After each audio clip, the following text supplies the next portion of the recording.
Good morning, YouTube. Okay, afternoon, sorry, again. I'm going to be talking about the Sigma 70-200 DG Macro HSM lens. Now, any of my reviews I do, I'm not going to go into all that bull crap, taking pictures of charts or talking about colour fringing, is it sharp in the corners, this, that and the other. It's all bollocks.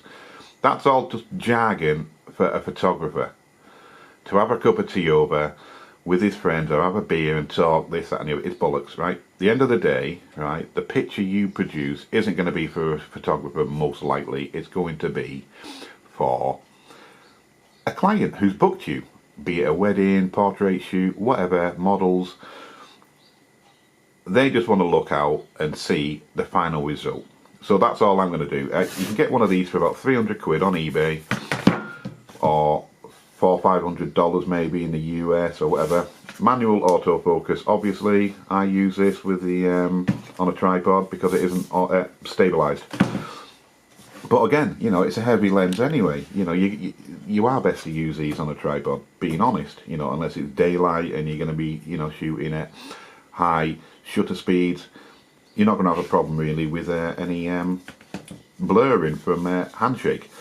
But yeah, you cannot beat this lens for the money. Seriously, wait till you see the images at the end. I mean, like I'm saying to you, the final result is going to be for a client, not for another photographer. So they're not going to be looking in the corners for a bit of colour fringing or all the rest of the crap they talk about on YouTube and, you know, the websites, blah, blah, blah. They're just looking for a great image, and this is what you're going to get. 300 quid gets you a 2.8 zoom lens. Everybody wants one. They're great for weddings. You may be starting out, you haven't got the money to buy, you know, the Canon, Nikon equivalent, Sony, whoever. For £300 you're going to get something that no one real world will be able to distinguish the difference between.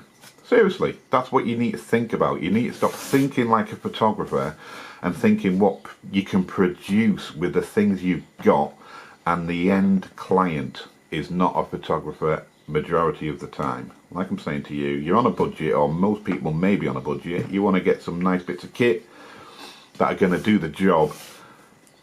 They look the part, and yeah,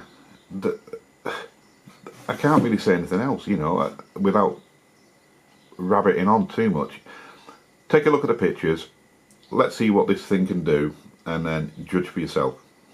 That's all I can say. If you've got £300 spare, $350, whatever they cost, have a look on eBay, or, you know, some of the second user camera websites that are, you know, just Google it and put used, and then you'll find one. Seriously, you can't beat this lens. It's amazing for the price. I don't work for Sigma, I don't work for anyone else. I just work for myself. I don't want to be spending shitloads of money on stuff I don't need to, and that's why I've got one of these. Remember, the end result is not for another photographer. It's not for someone to be zooming in to 100% crop, looking for bits of, you know, softness in the corners. Nobody cares. Seriously, nobody cares. Real world, nobody cares. If the center of the image is perfectly sharp and the people love it, you're on a win. That's all I can say. You're on a win. Take my advice. Seriously. Okay, peace out. Bye. See you in the next video. Watch the slideshow at the end. Judge for yourself. Remember, look at the pictures from a client's point of view. End of story. Bye.